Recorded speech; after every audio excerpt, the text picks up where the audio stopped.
Wow.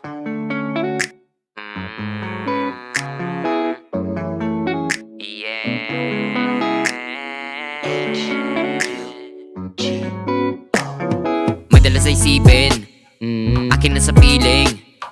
Di ko na malayan na sa bandang huli ako yalipin.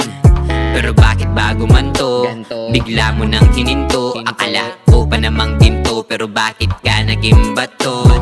Napakasakit na isipin na kahit na madami na ikaw pa rin, diba? Hinayaan ko na noon sila, baka sakaling may pito tumibay pa, diba? Pero mas pinakinggan din ang tigas ng ulo, men. Inakalang aabot ng kasal na wagas magiging malas ang landas.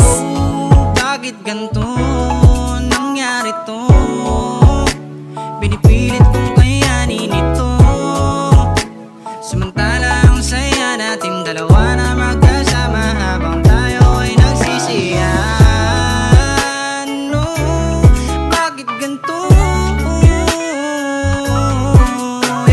Naging malabong lahat simula nung ikaw ay mawala. Walang dapat pang pag-usapan, napakayanin ko to na mag-isa.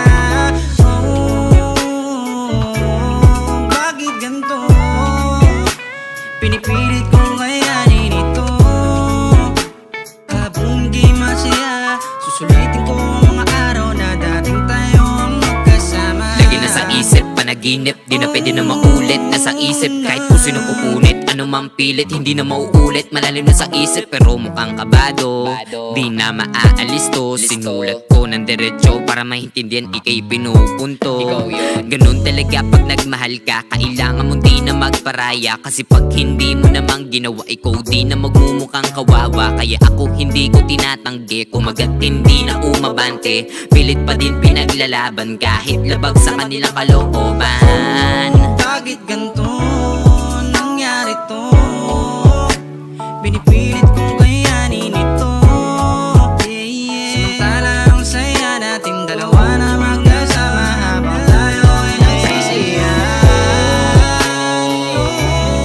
Bakit ganon?